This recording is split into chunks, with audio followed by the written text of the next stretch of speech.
Awesome. And now I'll share my screen so that we can do this. Great. So can you see the presentation? Yes. Awesome. So hello, everyone. Good afternoon. My name is Hani, and I'm the Education USA advisor here in the Czech Republic. And today I have a special guest from Milwaukee School of Engineering, Lucia. And today we're going to talk about the hard value of soft skills.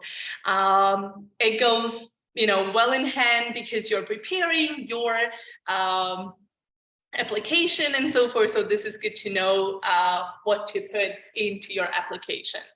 So as far as the Education USA goes, I would like you to know that if you're searching for someone who can provide free and accurate and unbiased information about studying in the US, you can always reach out to me. My office is in Prague in the Fulbright Commission, and I'm also available online. So if you guys have any questions, I'm happy to help with anything that includes studying in the United States. And this is my email address, theadvisor@Fulbright. We also have some American spaces all around the Czech Republic. So if you would like to meet someone in person, you can definitely go to our centers, and there will be advisors who are happy to help you as well.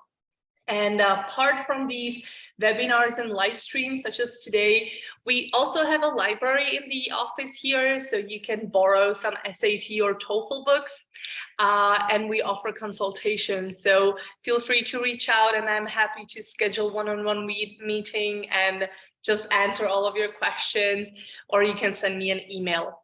You will find everything on our social media under Education USA Czech. And you can also subscribe to our newsletter. So, if you scan the QR code, it will show you the latest newsletter. And I always include information about scholarships and to-do lists for fall 2023 applicants and fall 2024 applicants. So this is a nice resource for you guys. And now this is all from me. And I'm going to pass it over to my colleague here. And we're going to dive into the topic of the hard value of soft skills. All right, just sharing my screen now. Perfect. All right, so yeah, my name is Lucia Cohn. I am the Assistant Director of Admissions at Milwaukee School of Engineering. And so I've been here about 5 years now. I've worked with international students that whole time. So I'm pretty familiar with the visa process and everything like that. And so just one thing that we've kind of noticed in our international students is like there's a lot of cultural differences between like the US and other countries. And so I wanted to kind of give a little presentation about some different things that would be helpful to know as you're navigating like mostly like internships and jobs. It will be helpful as well. Some schools might require like a resume or anything like that. So this will also be helpful information, possibly for some applications process as well. So we'll go over some university resources that you can expect at most universities in the United States, a little bit about how to structure a resume and everything kind of surrounding that. Job interviews, internship interviews, that sort of thing, how to dress, email etiquette, and then kind of the difference between internships and co-ops, and then a little bit about career fairs as well. Nice. So a career center is maybe a term that's not utilized a lot outside of the United States, but it's really common in the US at universities and colleges. So you can find it pretty much at every school in the United States, higher education institution, I should say, not like high schools or middle schools or that sort of thing. But this is an office that's dedicated to helping students develop professionally, whether it's getting ready for jobs, internships, co-ops, anything to do with kind of like post graduation or kind of getting you ready for the real world, like the workforce. They could be called a couple different things like Career Connection Center, Career Services, but anything that's kind of like career related would be would fall under this office. Most of the time, the free services that are offered are help with your resume. They often do mock interviews. They'll help you find internships or co-ops if you're interested in doing that. And then I think one thing that's unique to what Milwaukee School of Engineering does at the school I work for is they will help you negotiate your salary. And so a lot of students, who are like 20, 21, they're not quite as confident in like their value in the workforce. And so they'll often take kind of the first offer that's put out there. And our Career Connection Center will actually help you draft an email in reply to any job offer that you get to say, actually, this is the going rate, and they provide stats and data to back it up. And they often get you on average, like at least $10,000 more in your annual salary. So it's a really good, a very helpful tool. So I would just ask any school that you're attending, if they offer that service, because that's going to be really advantageous to help you get more money. So. And just, I would say just utilize your university's career services because it's always free and it's not always the most well-known office on campus, but it's just going to set you up for success. The earlier you use it and the more involved you are in working with that office. So just use it, find out where it is, that sort of thing. It's great because in the Czech Republic, students usually come across this career advising, but not really career, but school-wise. When they're studying at high school, you have that designated person who will help you choose a university or a college or, something like that. But this is something that helps you find a job. And I think that it's incredible that it's free, guys. So please visit them and ask for help. Yeah. Yes, certainly. So your resume is going to be a really important tool in finding jobs and internships. This is the first impression that you'll make because often you submit your application to the job or the internship, and then they're not going to call every single person who submits an application, right? So the resume is just the first impression that they get to see if they want to bring you in for an interview or not. And so just make sure you're optimizing your resume, use keywords from the job description, keep it simple. Don't try to, make it super, have a ton of words on it or make it look pretty. Because most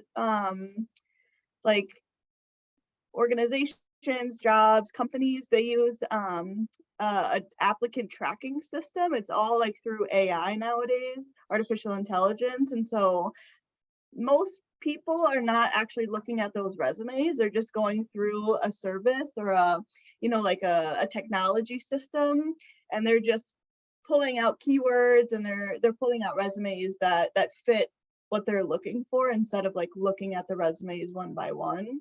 Mm-hmm.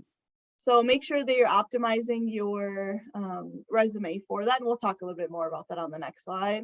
But it's really not helpful to, use fancy colors or logos because it often throws off that tracking system. Artificial intelligence is smart, but not that smart. It's looking for very specific things on your resume. So make sure you're focusing on the most important aspects of your career or your education so that it's really highlighted on your resume because that's the first thing that they're going to look at, and they're not really going to, you might not have the chance to interview if they don't see that initially on your resume. So, hands-on experience, if you have really good communication skills, any sort of leadership you've done, what your work ethic is like, like that sort of thing. Mm-hmm.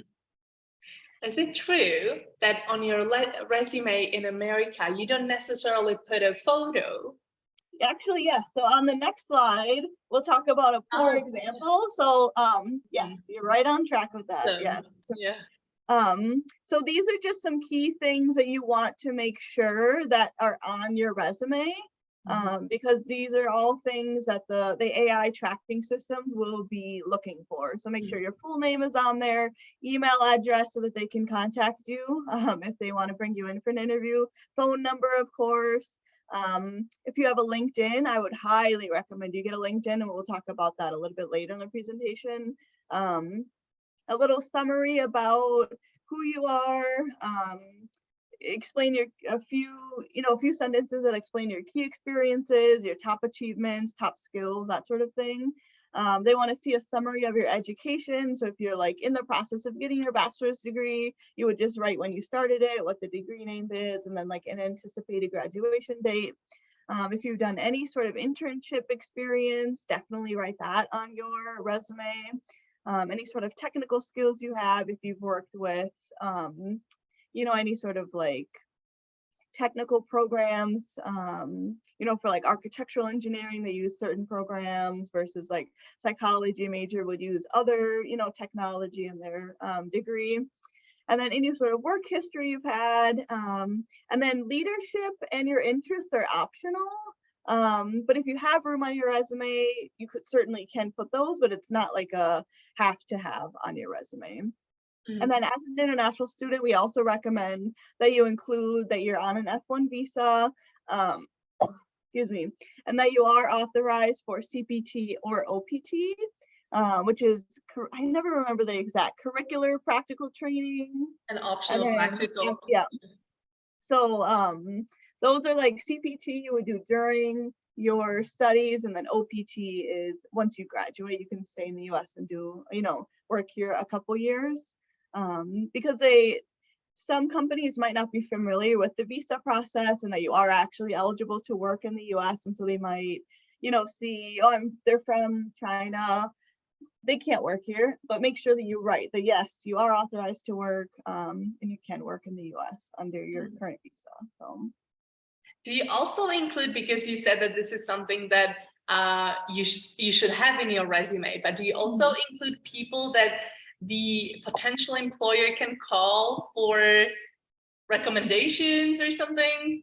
Yeah, so if you have room on your resume, you certainly can. A lot of times we recommend you just have a separate sheet of paper that has your references on it so that you can have more than one or two. But if you have room on your resume to fit that, you certainly can put it on your resume, yeah. Okay, cool. So I wanted to show you guys an example of kind of like a not good resume and then a good resume next. So this looks really pretty, right? It's very like aesthetically pleasing. But in the US, we never want a photo on the resume because it messes up that tracking system, and it kind of will automatically, whoever's reviewing that resume once it gets pulled out, it might have some implicit biases or like, oh, we're looking for this specific candidate and this picture doesn't fit that. So we just want to make sure we get rid of any way that this could affect your chances of getting an interview. It's just the reality, unfortunately. Not everybody is gonna, sometimes it's an implicit bias that you might have in the workforce. So don't have a photo.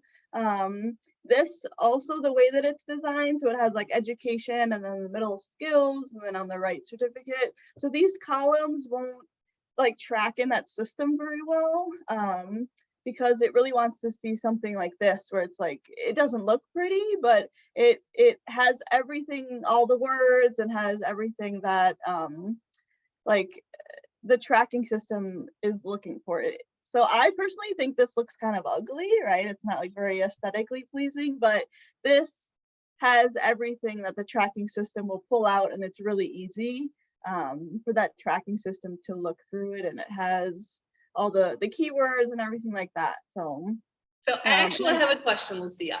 Sure. How do I know for sure that it's going to be the tracking system reading my resume and not a real person? Because I would like the real person to see this one and not that, like black and white one. So yeah. Is it mostly the AI or? So I would say, I have the specific statistic later, but I want to say it's like over 90% of companies use tracking systems in the US. And so if you're applying to like a really small company, there's a higher chance that they might actually be reviewing resumes like personally. But if you're applying to any sort of big company they're going to be using that tracking system because they're getting so many applications that they physically don't have the power to like look through them all. So I agree. It really hurts me to say like use that second example because this first one looks so nice. But and honestly, if you wanted to bring this one to an interview but have the other one for the application part, you certainly could do that. Just because this is nicer to look at like once you hand it to somebody. So I also think that, or I thought that it's important to know like what are you applying for, because if I were to apply for a design job, I would definitely send this one, like but I understand that the AI is just like sheep. But yeah, what job you're applying for too will matter, because design one, they're gonna look at this and say, what kind of experience do you have? But in the first one, it definitely does look better in the design aspect. So. Cool. All right. So for the interview part, say they looked at your resume, they love it, that you got called for an interview. There's a couple things you want to do to just make sure that interview goes well. So make sure you're doing your research on the company and the position that you're applying for. A lot of times, you're going to apply to a couple different jobs at a couple different companies. And so we actually recommend usually you have a phone interview and then you have an in-person interview. So for that phone interview, if you don't recognize the number, you can let it go to voicemail, because there's nothing worse than like answering the call and not remembering specific details about that job. And they say, why do you want this job? And you're saying, which job was it? Like in your mind. So it's better for them to leave a voicemail for you. And then you can like recall and kind of re-jog your memory about that specific job and call them back for that phone interview. So it's not a bad thing to let it go to voicemail that first time. Because the interview will probably ask you questions about that company and why you're interested in that job. And then once you actually arrive on that campus or wherever you're going for that interview, make sure you're arriving early. You don't want to arrive late. That's really unprofessional, or right on time. We recommend about 10 minutes early. So you're not sitting there for like half an hour before, but it's just a little bit of time. Strong handshake is really encouraged. And then make eye contact. That's something we found with some of our international students, is that in some cultures it's really rude to, like make direct eye contact, but in the US that's highly encouraged and a sign of respect, I would say, as well as a handshake. Bring in copies of your resume. Most of the times they'll have it printed out, but it's just a good practice to have a couple copies as well to hand out. Make sure your body language is very positive. You're not like crossing your arms and looking really like grumpy. You want to, make the best impression possible. And then make sure you're dressing professionally. So dress to impress. There's a slide next here. So these are just some examples of professional attire that we recommend. It's really important that this is the first impression you're making, so you want to look as good as possible. And you might dress more professionally for the interview than you actually would for the job day to day.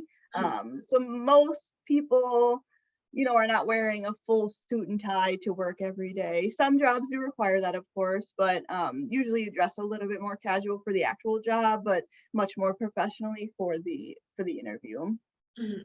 We recommend turning off your phone. If you have a smartwatch, taking it off, because if you're getting any sort of notification, even the vibration of you like looking down, it could be distracting and kind of set you off of like what the question that you're answering at that time. We recommend sending a thank you note or an email within 24 hours of the interview. It's just common practice here to say thank you for the interview, thank you for your time. If you have any follow-up questions, please reach out. Just shows that you're, still interested and serious about the job.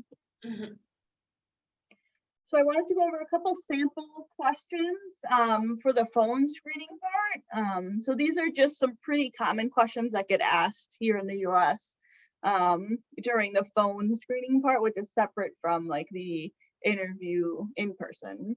So usually they'll start off with saying like, tell me a little bit about yourself. Usually they want something that's not on your resume, so you can kind of ad lib there. Why do you want this job? Why you're interested? What aspects of the job are most interesting to you? They want to see if you've done your research. What do you know about our company? Why did you choose that specific major? How does it relate to the job you're applying for?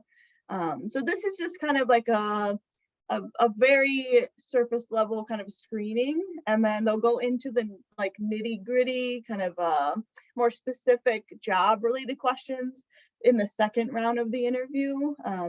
This phone screening is usually done by somebody in the human resources or the HR department, and then the in-person interview is usually done with somebody from the team that you're going to be working on. I would go back to the last question that you had about the salary. Like, how do you professionally answer the salary question? Yeah, so that's a great question. It's going to really depend on the field that you're going into. So Milwaukee School of Engineering, where I work, is mostly engineering students. And so there's a very there's a window of kind of the typical salary or wage expectations within the field for like an entry level position. And so we recommend like coming to career services and say, this is the job I'm looking at. What should I expect to be paid? What should I answer?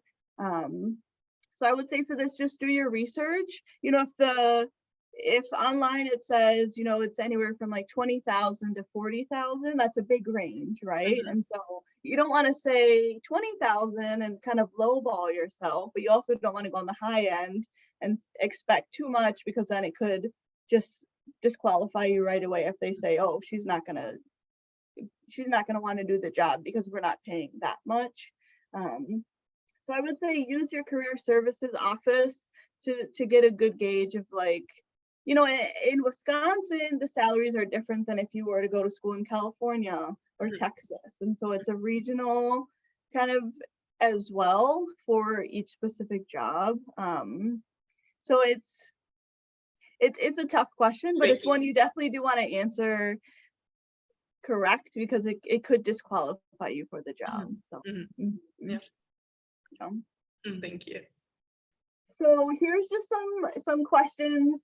Like once you get into the job interview, like once you get on campus with the team, they want to kind of see what kind of team member you'll be. If you're working on a team versus if you're, you know, working alone, are you going to be more intrinsically motivated? Do you need somebody to be watching you and making sure you're getting your work done? You know, those sorts of things. So they're going to ask questions to kind of get a feel for that. Some of the challenging questions under that kind of section, they might seem to be negative, but you really want to try to stay positive in your answer. So if somebody asks like, who is a coworker who you've had a really difficult time working with, you don't want to say, you know, a specific name, obviously, because that's not going to be very professional. But, you know, instead of focusing on like what you didn't like about them, you can just say like, this is how I, you know, work best with these in this environment, and this is how I deal with difficult situations, and, you know, kind of overcome that and that sort of, you kind of skirt around the question without having to actually be negative in their response. And that's not rude to do if you don't answer the question like directly, as long as you kind of like inadvertently answer the question outside. It's a little bit tricky that way. So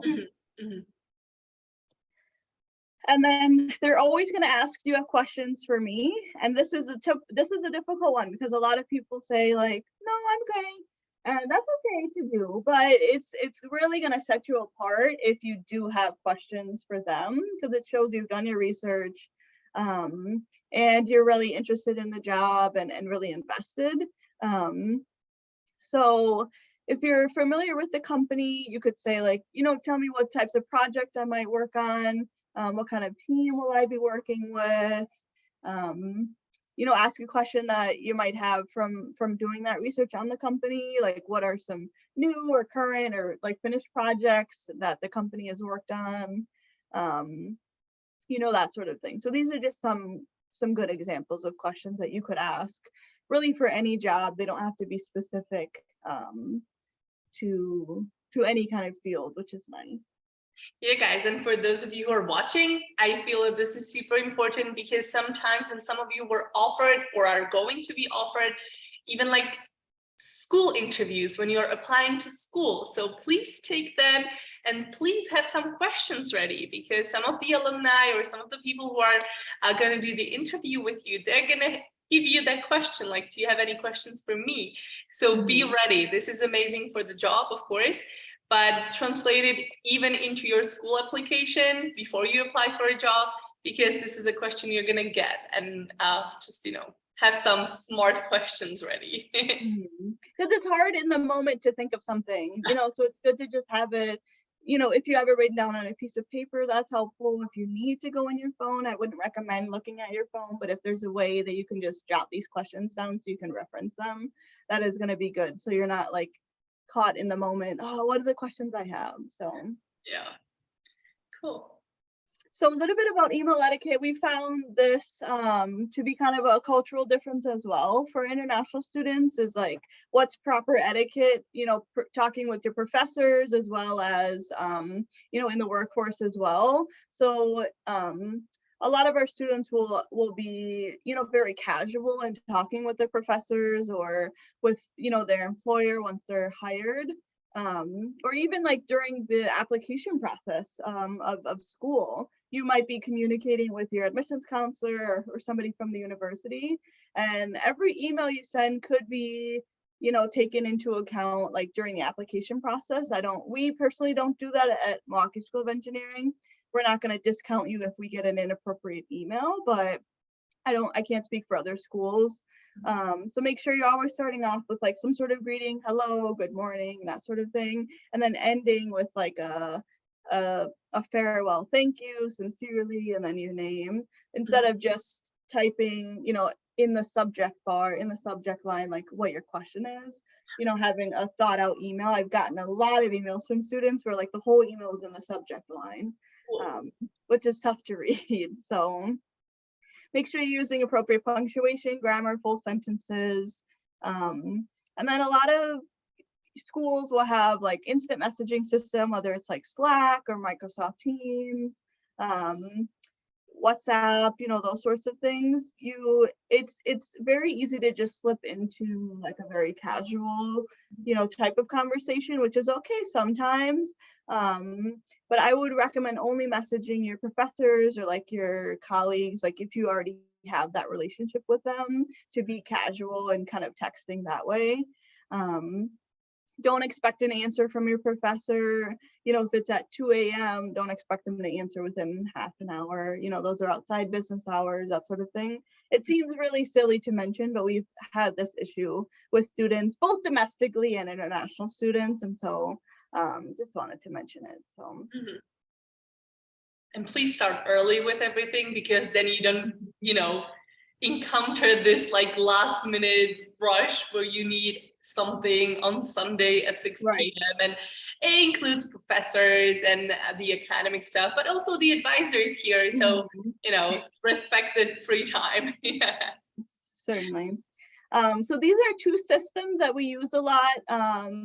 In the United States, I'm sure it's a global thing as well, LinkedIn and Handshake. Handshake is the system that we use at Milwaukee School of Engineering most, but we also recommend our students get LinkedIn as well. So 96% of recruiters are looking for and finding talent, so like applicants and like people they want to hire, using these professional online medias, whether it's LinkedIn or Handshake or a different one. And like I said earlier, almost 100% of them use it to initially screen their applicants. So they're using that AI technology to say, like, from their profile, do they have these keywords? And if they do, let's reach out to them. And so, like I said, Handshake is the one we use. We use for our career fairs and have our students make a Handshake account so that they can get employers to reach out to them. And then LinkedIn is more used, I would say, in the professional world. Like once you've graduated, LinkedIn, make sure your profile's up to date, and it has full-time job postings. People will reach out to you because of your LinkedIn. So it's not even like you have to look for jobs. People will reach out to you, recruiters. So as long as you have everything up to date, it's just a really great way to get notified of any sort of opportunities that might be coming up, because it's a really tedious process to have to apply for jobs. So it'd be really nice if you just got, reached out and someone said, hey, you're a perfect candidate, and then there you go. So it's That's really nice. great. Is the Handshake app, is it free? Yes. Okay. And then it's also a website too. So you can either update it like through the website or through the app. It's usually connected to a university. Most universities will use it rather than like independent students. Okay. But yeah, it's free. Nice. So you really want to just like we want to optimize your resume, we want to optimize your profile, because this is how recruiters and if you apply for a job, they might look at your LinkedIn or your Handshake account just to kind of cross-reference and kind of see if we can get a bigger picture of who you are. So the number one thing is just to complete your profile. So this is where you do want to add a picture to your account. You want to add all your information, make sure you're always updating your work experience as you complete internships, or once you graduate, every job that you have. You can add your college courses even. So some technical jobs, might say, did they take differential equations? Did they work with this, math lab or anything like that? So they want to see the specific stuff you've done to see, are you a good fit for this role? So you can add school projects, anything like that. And then you can even upload your resume to those accounts as well. So I want to talk a little bit real quick about a difference between an internship and a co-op, because these are often confused, like which one is which. So a co-op is a full-time paid employment opportunity that usually takes place over a full semester, whether it's in the fall or the spring. It's during the academic school year, whereas an internship is also full-time and usually paid, not always, but usually paid, I would say. It depends on the field. So like journalism might not be a paid internship, but like in the technical fields like engineering, those are mostly all paid. And that usually takes place over the summer. So you're not really missing school, but you still get that time to like work full time. You can certainly have internships over the school year as well, but it's more like on a part-time basis, like while you're in school. But the co-op is like you're taking a break from school to work at this company full time. Usually you are still enrolled in the school, whether it's like a 0 credit or a 1 credit class, so you're not violating your visa by doing that. But I would just check with your school to see how they do it, because it could vary school to school if you're eligible for that, depending on how they execute it at their school. That's interesting. Okay, I was scared because the F1 student visa is requiring to be a full-time student. So if they take the break from the school, I know that even if they want to become distance learner, they have to still keep certain hours to keep that visa. So guys, if you look into that and you make sure that you will still be able to keep your F1 visas, like go for it. This sounds amazing. Yeah. But yeah, it will vary school to school. So I know that at MSOE, there's a way that we can keep you like enrolled full time while you're doing this co-op, but I can't speak for every school. It just depends on how they specifically execute that co-op. But an internship like over the summer, you're not violating your visa by doing that at all, because you're not studying, because it's just like in the off terms. So. And so for the co-op, do you kind of switch school to do the job and then you have to stay longer in school to complete all of your courses? Yeah. Okay. Yes. Yep. Usually because you're kind of taking a break from studying, you would then just pick up, like if you take the fall off, you would just pick up in the spring, and then you'd have to add that extra semester at the end. So it's kind of that trade-off of being able to get really good experience in the workforce, but then you are taking a little bit longer to graduate. So okay. So most every university will also have a career fair, and I would highly, highly recommend you check it out. Not just your first year, like go every single year, because the more you go, the better you'll get, the more exposure you'll get to these companies. And so every school will have it. Usually it's in the fall because that's when like the highest recruiting season is for like companies. But sometimes they'll have them in the spring as well, just like fewer companies. And these are all like companies either locally or usually just within the US that will either fly in or just drive in, and they'll all come on campus. And they'll each have a booth. So they'll have like, depending how big the career fair is, we had over 350 companies on our campus. But some schools might have like 50. It just depends on the school and like how big they are. And they each have a booth, and then you just come around and you walk around and hand out your resume. It's just a really good way to see what's out there and who's looking for students at this school. So definitely want to prepare for the career fair. Make sure you have an updated resume done so you can hand that out at the career fair. Make sure you're uploading your resume to Handshake or LinkedIn or whatever profile your school is using. Usually you can review a list of the companies that are in attendance. You can say, oh, I really want to meet with Tesla or Apple or whoever's going to be there. So you can make sure that you seek out their booth, because it can be very overwhelming if it's a big career fair. You know, there's 300 companies and it can be over. So just make sure you're looking through it and see who you specifically want to meet with. Sometimes you can apply for specific jobs before the career fair, and then when you're talking to the representative at their booth, you can say, I've already submitted an application, and that will be they'll be really impressed by that, and usually, you know, put you to the top of the list, maybe say, you know, they've really taken the initiative to do their research on that. When you're talking to these representatives, it's just usually a short conversation. So you want to have like a little introduction about yourself in like 60 minutes or 60 seconds, sorry, not 60 minutes, 60 seconds or less. Just a quick blurb about who you are, kind of why you're interested in their company, that sort of thing. Make sure you're dressing professionally at these career fairs as well, because this is, again, the first impression they're going to have of you. And so the better you look, you know, the more impressed they're going to be.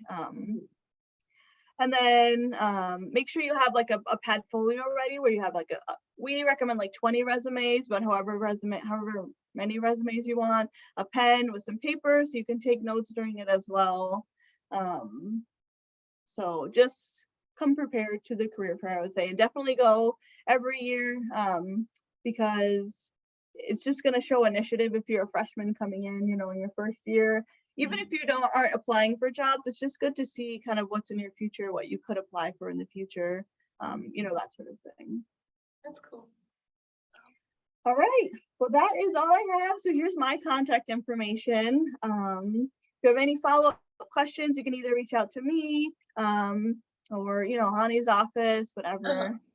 Sure, and even like post your questions underneath the live stream. I'm happy to forward them to Lucia. And guys, take advantage. I know that all fall 2023 students are slowly packing and they're excited about leaving. And this is going to be something that you will run into, you know, on your campus. So participate in your career fair, ask about CPT, OPT, and so forth, because it is an amazing working opportunity. And it doesn't only have to be studying, like take advantage of everything and visit Career Center and just be interested. Okay. Lucia, thank you so much for sharing. And thank you for just presenting everything and the Milwaukee School of Engineering. Guys, check out their website. It's very user-friendly, and if you are a fall 2024 applicant, you still have time to apply. So if you have any specific admission questions, this is the email address that you should reach regarding the Milwaukee School of Engineering. Thank you so much. Yes, thank you.